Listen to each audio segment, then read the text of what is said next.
नमस्कार, hornbill TV देख रहे हैं आप। मैं हूं आपके साथ विशालगढ़। खबरों की शुरुआत करेंगे बड़ी खबर से। उत्तराखंड में दीपावली से पहले वन कर्मियों को बड़ा उपहार। सीएम धामी ने वन कर्मियों के हित में लिया बड़ा फैसला। दुर्गम क्षेत्रों में तैनात वन कर्मियों को मिलेगा आवासीय भत्ता। सरकार का कर्मियों के कल्याण के लिए संवेदनशील दृष्टिकोण। तो बड़ी खबर आप तक पहुंचा रहे हैं, जहां पर धामी सरकार ने यह बड़ा फैसला लिया है वन कर्मियों के हित को लेकर। और ऐसे में आवासीय भत्ता उन सभी वन कर्मियों को दिया जाएगा जो दुर्गम क्षेत्रों में तैनात हैं। तो सीएम धामी ने वन कर्मियों के हित में बड़ा फैसला लिया। उत्तराखंड में दीपावली से पहले वन कर्मियों को उपहार भी दिया गया है। दुर्गम क्षेत्रों में तैनात वन कर्मियों को मिलेगा आवासीय भत्ता। सरकार का कर्मियों के कल्याण के लिए संवेदनशील दृष्टिकोण।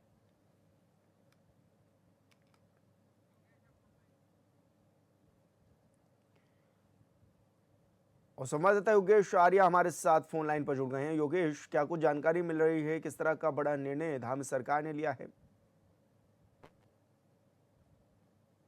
नहीं ना, ढूंढ रहा हूँ, बोल दो, 1 घंटा से लगा हूँ। योगेश, आप तक मेरी आवाज पहुंच पा रही है? लगता है संपर्क योगेश से टूट गया है। दोबारा योगेश से जुड़ने की कोशिश करेंगे। आपको बता दें कि धामी सरकार ने एक बड़ा फैसला लिया है। ऐसे में वन कर्मियों के हित में बड़ा फैसला लिया गया और ये बताया गया है कि दुर्गम क्षेत्रों में तैनात वन कर्मियों को आवासीय भत्ता भी मिलेगा। ऐसे में संवेदनशील दृष्टिकोण भी रखा गया है वन कर्मियों के लिए। और प्रदेश में दीपावली से पहले वन कर्मियों को यह उपहार दिया गया है। अक्सर ये देखा जाता है कि दीपावली के समय में वन कर्मी काफ़ी एक्टिव भी रहते हैं।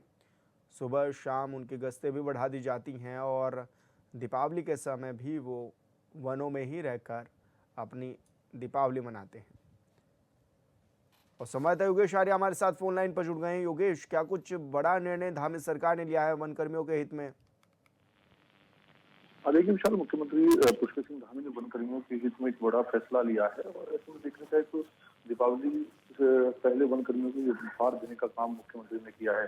दुर्गम क्षेत्रों में तैनात वन कर्मियों को जो है आवासीय भत्ता अब से दिया जाएगा और धामी सरकार ने अपने कर्मचारियों के कल्याण के लिए जिस तरह से ये काम किया है उसकी निश्चित प्रशंसा होती हुई नजर आ रही है, क्योंकि दुर्गम क्षेत्रों में जो तैनात कर्मी हैं वो लगातार जो है आवासीय भत्ते को लेकर के मांग करते आए हैं। इसको लेकर के उन्होंने कई बार मांग उठाई, उसी को लेकर के वन मंत्री द्वारा इसकी पैरवी की गई और जिसके चलते जो है मुख्यमंत्री पुष्कर सिंह धामी ने जो है अंतिम दुर्गम क्षेत्रों में रहने वाले वन कर्मियों को लेकर ये कहा है कि अब उन्हें आवासीय भत्ता दिया जाएगा। यानी कि इसकी घोषणा जो है वो दीपावली पर्व से पहले जिस तरह से की है, तो निश्चित तौर पर इसको दीपावली का तोहफा इसको माना जा रहा है।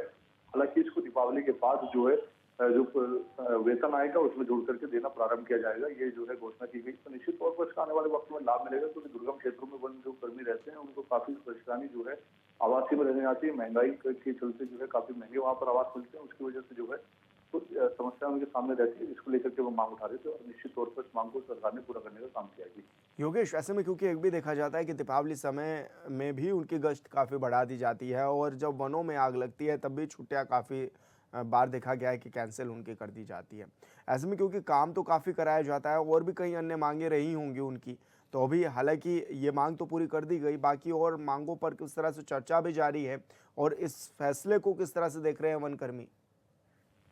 देखिए बिल्कुल, क्योंकि ये अकेली मांग जो है पूरी हुई है। हालांकि कई जो मांग है वो चाहे उपकरणों को लेकर हो, चाहे वहां पर जो है ड्यूटी टाइमिंग को लेकर हो, चाहे वह जो वनाग्नि की घटना है उस दौरान जो है सहयोगी कर्मियों की तैनाती की हो, तमाम जो है कहीं ना कहीं मांग उठती रहती है। उसको लेकर के जिस तरह से उन्होंने वहां पर जो है कहा था वन मंत्री को, और उसके बाद जो है इस मांग को उन्होंने रखा, लेकिन ये मांग जो है कहीं ना कहीं उनकी पूरी करने के लिए जो है घोषणा कर दी गई है। अन्य मांगों पर भी विचार जो है कहीं ना कहीं मंत्री और जो है विभागीय द्वार पर किया जा रहा होगा। तो निश्चित तौर पर देखिए विभाग जो है कहीं ना कहीं पूरे मामलों को लेकर के जो है संजीदा रहता है और ऐसे ऐसे में समय समय पर ये पूरी मांगे जो है वो मुख्यमंत्री के समक्ष भेजी जाती है, उनमें जो है सहमति बनाकर जो है इन पर फैसला लिया जाता है और इसी के चलते जो है ये बड़ा फैसला देखने को मिला है। जी बिल्कुल योगेश, बहुत शुक्रिया आपका तमाम जानकारी साझा करने के लिए। देहरादून में शनिवार शाम एक दर्दनाक सड़क हादसे में एक खबर सामने आई, जहां अनियंत्रित कार ने सड़क पर चल रहे कई लोगों को टक्कर मार दी। हादसे में डीएवी कॉलेज में एबीवीपी के पूर्व छात्र संघ अध्यक्ष जितेंद्र बिष्ट की मौत हो गई है, जबकि एक अन्य व्यक्ति भी घायल हो गया है।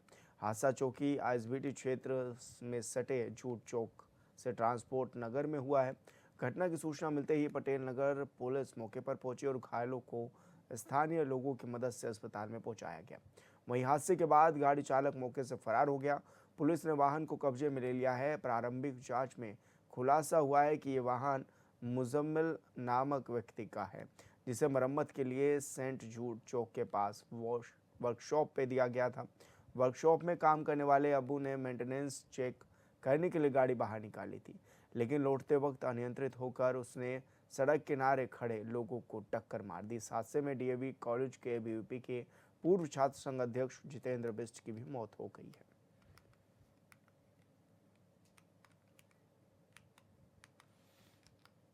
और संवाददाता योगेश आर्य हमारे साथ फोन लाइन पर जुड़ गए हैं। योगेश, क्या कुछ जानकारी मिल रही है, किस तरह से बड़ा हादसा हुआ है? विशाल, देखिए देहरादून में दर्दनाक सड़क हादसा देखने को मिला है, जिसमें डीएवी पीजी कॉलेज के पूर्व छात्र संघ अध्यक्ष जितेंद्र सिंह की बिष्ट की मौत का मामला सामने आया है, जिसमें ये बताया जा रहा है कि तेज रफ्तार कार ने उनसे कुचलकर उनकी मौत हुई है। अभी एबीवीपी के जो वर्ष 2018 के छात्र संघ अध्यक्ष चुने गए थे जितेंद्र बिष्ट, और उसमें देखा जाए तो जिस तरह से हादसा हुआ है उसके बाद वहां पर मौके पर काफी लोग इकट्ठा हो गए। उसके बाद पुलिस भी मौके पर पहुंची और आरोपी कार सवार को जो है वहां से गिरफ्तार करने का प्रयास किया, लेकिन वो तब तक वहां से फरार हो चुका था। लेकिन उसकी जो गाड़ी है वो कब्जे में ले ली गई है। वहीं दुर्घटना में शामिल कार को जिस तरह से मरम्मत में आई थी, वहीं से जो है उसको हिरासत में लिया गया है। हालांकि ये भी कहा जा रहा है कि जो मालिक है उसको भी पुलिस हिरासत में लेगी और पुलिस ने सबको कब्जे में लेकर के आगे का जो प्रक्रिया उसको प्रारंभ कर दी है। पोस्टमार्टम की प्रक्रिया तमाम जो है प्रक्रिया प्रारंभ की है और ये भी कहा जा रहा है कि जो आरोपी है उसको जल्दी गिरफ्तार किया जाएगा। इस पूरी घटना को देखा जाए तो क्योंकि देहरादून के शिमला बाईपास रोड पर सेंट जूड स्कूल है, उसके पास जो है ये घटना हुई है और निश्चित तौर पर घटना जो है बड़ी घटना है, विवादास्पद घटना है, क्योंकि लगातार देखा जाए तो तेज रफ्तार के कारण कई जो है इस तरह के हादसे देखने को मिल रहे हैं। लगातार जो है देहरादून के अंदर तो तेज रफ्तार का कहर बढ़ता जा रहा है और ऐसे में इस पर ब्रेक लगाने के लिए पुलिस को चाहिए कि समय समय पर वो इस तरह के चेकिंग अभियान चलाए ताकि इस तरह की घटना न हो सके। जी बिल्कुल योगेश, बहुत शुक्रिया आपका तमाम जानकारी साझा करने के लिए।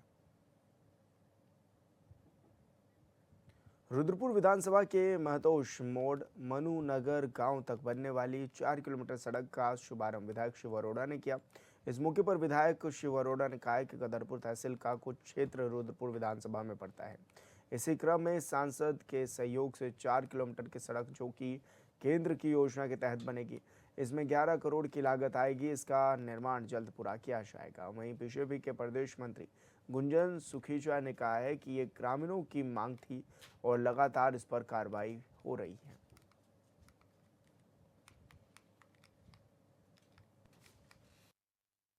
इसी कार्यकाल में दीपावली के पावन अवसर पर हमारे प्रदेश के लोकप्रिय मुख्यमंत्री पुष्कर सिंह धामी जी, आप सबको बधाई देते हमारे लोकप्रिय सांसद अजय भट्ट जी और हमारे रुद्रपुर के लोकप्रिय विधायक शिव अरोड़ा जी ने जय श्री राम बहुत बड़ा तोहफा क्षेत्रवासियों को दिया। वास्तव में सड़क की दुर्दशा थी और बहुत लंबे समय से सड़क जर्जर स्थिति में थी। जैसा हम सब लोग जानते हैं, चाहे यहाँ रतनपुरे का गुरुद्वारा हो, चाहे पसियापुर का गुरुद्वारा हो, बहुत बड़ी आस्था का केंद्र है। यहाँ लगभग कहा जाए कि एक हफ्ते के अंदर लाखों श्रद्धालुओं का यहाँ पर आना होता है और जब वो श्रद्धालु आते थे तो कहीं ना कहीं इस प्रकार की सड़क उनको देखने को मिलती थी तो कहीं ना कहीं मन खराब होता था। मैं धन्यवाद करना चाहूँगा पुनः अपने केंद्रीय मंत्री नितिन गडकरी जी का, अपने प्रदेश के यशस्वी मुख्यमंत्री पुष्कर सिंह धामी जी का, अपने लोकप्रिय सांसद अजय भट्ट जी का, क्योंकि जैसा हम सब लोग जानते हैं कि हमारी गदरपुर दिनेशपुर मटकोटा रोड का भी कार्य प्रारंभ हो चुका है। इस प्रकार के अनेकों विकास कार्य हमारे, चाहे गदरपुर विधानसभा क्षेत्र की बात करें, रुद्रपुर विधानसभा क्षेत्र की बात करें, लगातार चल रहे हैं। 4 किलोमीटर की सड़क 11 करोड़ रुपए की लागत से ये सड़क का निर्माण कार्य आरंभ हो रहा है। जो पिछले 35-40 सालों से नरक का जिंदगी जहाँ से जी रहे थे लोग, एक नरकी जीवन था। लोगों को लगता था कि हमारे इधर के जो नई पीढ़ी थी अपने बुजुर्गों से नाराज रहती थी, कहते थे हमारा जीवन कहाँ है, और वो जनप्रतिनिधियों से अपेक्षा करते थे। लेकिन यहाँ झूठी घोषणाएं होती थी, काम नहीं होता था। और आज सब देख रहे हैं कि वो काम हो रहे हैं। 11 करोड़ रुपए की माननीय मुख्यमंत्री पुष्कर सिंह धामी जी के आशीर्वाद से, माननीय जो है मुख्यमंत्री अजय भट्ट जी सांसद जी के आशीर्वाद से, और इस काम को हम कराने में सफल हुए हैं और ये काम अब बहुत तेजी से पूरा होगा। इस क्षेत्र के विकास के लिए बहुत बड़ा इसका लाभ होने वाला है। बहुत से काम छूटे हुए थे जो आपके द्वारा अब किए जा रहे हैं। ये देखिए 35-40 साल से जिस सड़क की 10 बार घोषणाएं हो गई, और वो सड़क नहीं बनी, आज बन रही है। तो क्षेत्र की और मेरे लिए भी संतुष्टि है। और सबको पता है यहाँ का विधायक जो कहता है, मैं ये नहीं कहता सारे काम हो गए, ये विकास हमेशा, लेकिन कम से कम जो काम आज तक नहीं होते, अकल्पनीय काम, और पिछले जो हम कह सकते हैं तुलनात्मक तरीके से बहुत तेजी से काम हो रहा है। उत्तराखंड की नंबर 1 के नाम से जाने वाली कृषि उत्पादन मंडी अब सुनसान नजर आने लगी है, जिसके साथ मंडी में व्यापार करने वाले व्यापारियों की हालत भी खराब होने लगी है। प्रशासन और सरकार के कई बार गुहार लगाए जाने के बाद भी लाचार नजर आ रही हैं। इन व्यापारियों ने मीडिया के माध्यम से अपनी परेशानी साझा की है।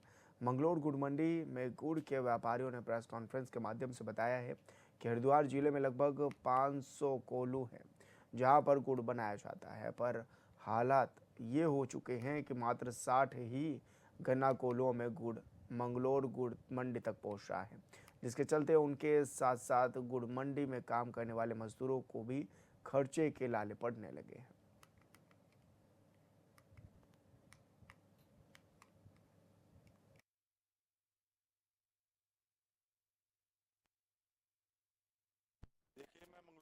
मौजूद हूँ मंगलोर गुड़ मंडी, और मैं यहाँ के इसी परिसर में खड़ा हूँ मंगलोर गुड़ मंडी के।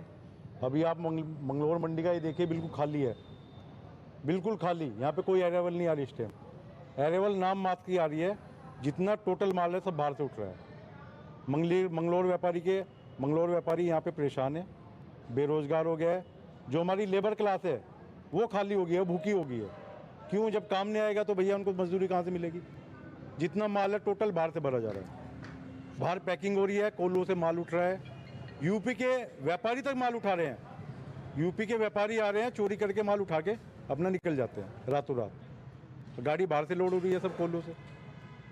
हमने एक ज्ञापन हमने मंडी सचिव को दिया, एक ज्ञापन दिया हमने एसडीएम साहब को दिया कि जो बाहर से कोल्हू से माल पैकिंग हो रहा है आप इस पर रोक लगाइए, पर उस पर कोई रोक नहीं लगी है।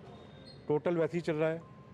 और ये जब से खुला है, जब से कृषि कानून हुआ था, कृषि कानून वापस हो गया पर ये लोग वापस नहीं हुए। दिक्कत ये है कि इस पे गुड़ पे 2.5% मंडी शुल्क लगता है, और आज के वर्तमान रेट के अनुसार वो लगभग 120 रुपये कुंटल गुड़ पे टैक्स बैठता है, जो कि मंडी में लग रहा है। और बाहर जो कोल्हू हैं उनसे डायरेक्ट पैकिंग हो रही है, वहाँ माल तुल के डायरेक्ट ट्रक में लोड हो रहा है। तो ये प्रॉब्लम है कि ये जो बाहर का व्यापारी है वो एक गाड़ी वहाँ से ले रहा है, एक गाड़ी यहाँ से ले रहा है। यहाँ 40,000 रुपये, 35 से 40,000 रुपये टैक्स बैठ रहा है। बाहर के जो गुड़ है वहाँ से, वो हरियाणा के लोगों ने क्या कर रखा है कि हरियाणा में अपनी फर्में बना रखी हैं, और वो यहाँ के सरकारी कर्मचारियों की मिली भगत से वो गाड़ी उन कागजों पे यहाँ से लोड हो रही है, और उस पर कोई मंडी शुल्क नहीं लगता है। तो इसलिए हमारा जो है, हम 40,000 रुपये का कंपेरिजन कैसे देंगे? पिछले दिनों हुई UK SSSC paper leak paper मामले की जांच की गई और जांच आयोग ने रिपोर्ट राज्य के मुखिया पुष्कर सिंह धामी को सौंप दी, जिसके बाद सीएम धामी ने बड़ा निर्णय लिया, जिस पर विपक्ष का कहना है कि सरकार ने दबाव में आकर फैसला लिया है, क्योंकि कांग्रेस ने इस पूरे प्रकरण को जोर शोर से उठाया था।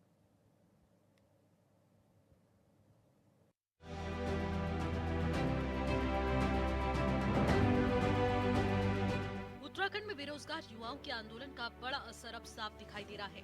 उत्तराखंड अधीनस्थ सेवा चयन आयोग यानी कि यूके SSSC की तरफ से आयोजित स्नातक स्तरीय परीक्षा के पेपर लीक मामले को लेकर सड़कों पर उतरे युवाओं की मांग मान ली गई है। राज्य सरकार ने 21 सितंबर को आयोजित हुई स्नातक स्तरीय परीक्षा को निरस्त करने का फैसला लिया है। यूके SSSC के अध्यक्ष GS मार्तोलिया के मुताबिक परीक्षा रद्द हो चुकी है। 3 महीने के अंदर फिर से परीक्षा आयोजित की जाएगी। मैं आदरणीय मुख्यमंत्री पुष्कर सिंह धामी जी का हार्दिक आभार व्यक्त करता हूं और धन्यवाद व्यक्त करता हूं कि उन्होंने युवाओं की भावनाओं को समझते हुए, युवाओं को किसी भी प्रकार की, किसी भी दशा में उनके मन में किसी भी प्रकार की शंका न रहे, इसको लेकर के उन्होंने, चाहे हम सीबीआई जांच की बात करें, चाहे अब परीक्षा को निरस्त करने की बात करें, आदरणीय मुख्यमंत्री द्वारा जो निर्णय लिया गया है वो निश्चित रूप से बहुत ही सराहनीय है और युवाओं के हितों के लिए है। और युवाओं की बात को उन्होंने हमेशा उनकी बातों का सम्मान किया है। मामले को लेकर सीएम धामी ने एक्स पर पोस्ट किया है जिसमें उन्होंने लिखा कि 21 सितंबर को आयोजित स्नातक स्तरीय परीक्षा छात्रों के हित में महत्वपूर्ण निर्णय लेते हुए निरस्त कर दी गई है। ये निर्णय जांच आयोग की रिपोर्ट को ध्यान में रखते हुए लिया गया है, ताकि राज्य में परीक्षाओं की सूचित और पारदर्शिता और विश्वसनीयता बनी रहे। पुनः आयोजित होने वाली ये परीक्षा अन्य परीक्षाओं के कार्यक्रम पर कोई असर नहीं डालेगी। उत्तराखंड में हर छात्र के लिए निष्पक्ष अवसर और भरोसेमंद परीक्षा प्रणाली सुनिश्चित करना हमारी प्राथमिकता है। हमने नकल प्रकरण की जांच के लिए सीबीआई की संस्तुति कर दी है। हमारी सरकार छात्रों के भविष्य और अभिभावकों के विश्वास के साथ किसी भी तरह का खिलवाड़ नहीं होने देगी। कुछ लोगों का कहना है कि बीजेपी सरकार ने ये निर्णय ऐसे समय पर लिया जब बेरोजगार संघ ने स्पष्ट चेतावनी दी थी कि यदि परीक्षा को रद्द नहीं किया गया तो आंदोलन की अगली लहर पहले से भी ज्यादा अधिक व्यापक होगी। बेरोजगार संघ ने 2 दिन पहले ही कहा था कि यदि सरकार युवाओं की बात नहीं सुनती तो फिर से राज्य भर में सड़कों पर उतरने को मजबूर होंगे। राज्य सरकार ने इस निर्णय पर बीजेपी और छात्रों ने सरकार की पहल का स्वागत किया। भाजपा के प्रदेश मीडिया प्रभारी मनवीर सिंह चौहान ने कहा कि मुख्यमंत्री पुष्कर सिंह धामी ने युवाओं की भावनाओं का सम्मान किया है। ये फैसला दर्शाता है कि सरकार पारदर्शिता और निष्पक्ष भर्ती प्रक्रिया के लिए पूरी तरह प्रतिबद्ध है। अब युवाओं को भरोसा होना चाहिए कि दोषियों के खिलाफ कड़ी कार्रवाई की जाएगी। हम अगर रोजगार देने की बात करें तो अब तक की उत्तराखंड राज्य के इतिहास में सर्वाधिक सरकारी नौकरी देने वाले और कोई मुख्यमंत्री हैं तो माननीय पुष्कर सिंह धामी जी हैं। और जिस प्रकार से कांग्रेस राज में सरकारी नौकरियों को बेचने का काम किया जा रहा था और जिस प्रकार से सरकारी नौकरियों में धांधलियां की जा रही थी और नकल माफिया पूरे प्रदेश के अंदर हावी था और उसकी जड़ें कोने कोने तक पहुंच चुकी थी, उसको अगर नेस्तनाबूद करने का काम किसी ने किया तो मुख्यमंत्री पुष्कर सिंह धामी जी ने किया है। और देश का सबसे कठोरतम नकल कानून उन्होंने प्रदेश में लागू किया और पारदर्शी तरीके से 25,000 से अधिक सरकारी रोजगार देने का काम उन्होंने किया है। निश्चित रूप से आदरणीय मुख्यमंत्री जी की द्वारा जो निर्णय लिया गया कि परीक्षाएं जो अभी जिनमें कुछ शिकायतें आई थी उसको निरस्त करने का उन्होंने निर्णय लिया है तो निश्चित रूप से बहुत सराहनीय है। बीजेपी सरकार के इस फैसले को विपक्ष ने सरकार की मजबूरी बताया है। कांग्रेस नेताओं का कहना है कि बीजेपी की सरकार ने यह निर्णय युवाओं और कांग्रेस के लगातार दबाव में लिया। उन्होंने कहा कि सरकार तब जागी जब युवाओं का गुस्सा सड़कों पर उमड़ने लगा। अगर सरकार पहले ही निष्पक्ष जांच कराती तो युवाओं को बार बार आंदोलन नहीं करना पड़ता। ये सरकार की विफलता है कि राज्य में भर्ती घोटाले एक के बाद एक सामने आ रहे हैं। पिछले दिनों छात्रों के बीच पहुंचकर सीएम धामी ने पूरे प्रकरण में सीबीआई जांच की घोषणा की थी। 21 सितंबर को यूके SSC का पेपर लीक हुआ। 1 लाख से ज्यादा बेरोजगारों का भविष्य फिर दांव पे लगा। बेरोजगारों को सड़क पर उतर के आंदोलन करना पड़ा। कांग्रेस पार्टी पहले से ही ये परीक्षा निरस्त करने की मांग कर रही थी। बेरोजगार भी ये परीक्षा निरस्त करना चाहते थे। सरकार ने बहुत विलंब से पेपर को निरस्त करने का फैसला लिया है। इससे ये साबित हो गया है कि जो सरकार पेपर लीक को मान ही नहीं रही थी, अंततोगत्वा बेरोजगारों की जो आशंकाएं थी, कांग्रेस पार्टी की जो आशंकाएं थी, वो सच साबित हुई और आज ये पेपर सरकार को निरस्त करना पड़ा। आखिर भविष्य में कब सरकार पारदर्शी जो है पेपर करवा पाएगी, ये एक बड़ा सवाल है, क्योंकि 8 साल से लगातार राज्य में पेपर लीक हो रहे हैं। बेरोजगारों के भविष्य के साथ खिलवाड़ हो रहा है। भविष्य में बेरोजगारों के भविष्य के साथ खिलवाड़ ना हो, इसकी गारंटी सरकार को देनी होगी और वो तभी संभव है जब हाई कोर्ट की सिटिंग जज की निगरानी में सीबीआई की जांच हो, दूध का दूध और पानी का पानी हो और जो बड़ा मगरमच्छ अभी सरकारी शिकंजे से बाहर है, पुलिस की गिरफ्त में नहीं आया है, उसके गिरेबान तक कानून के हाथ पहुंचने चाहिए। दरअसल उत्तराखंड में 21 सितंबर को यूके SSC ने स्नातक स्तर की परीक्षा आयोजित कराई थी, जिसके 3 पन्ने व्हाट्सएप के माध्यम से परीक्षा रूम से बाहर आ गए थे, जिसके बाद प्रदेश भर में खबर फैल गई कि परीक्षा का पेपर लीक हो गया है और उसके अगले दिन से ही देहरादून सहित राज्य के कई जिलों में छात्र सड़कों पर उतर गए। हालांकि पेपर लीक मामले में मुख्य आरोपी सहित कई लोगों की गिरफ्तारी और लापरवाह लोगों को सस्पेंड किया गया, लेकिन फिर भी मामला शांत नहीं हुआ। बाद में सीएम धामी ही खुद छात्रों के पास पहुंचे और छात्रों की मांग सीबीआई को मानते हुए सीबीआई जांच की बात कह दी। उसी वक्त छात्रों ने परीक्षा रद्द करने की मांग उठाई और अब जांच रिपोर्ट आने के बाद सीएम ने फैसला भी ले लिया है, जिससे छात्र नेताओं में खुशी का माहौल है, लेकिन सियासत करने वाले क्रेडिट लेने की होड़ में है। Bureau report, hornbill TV.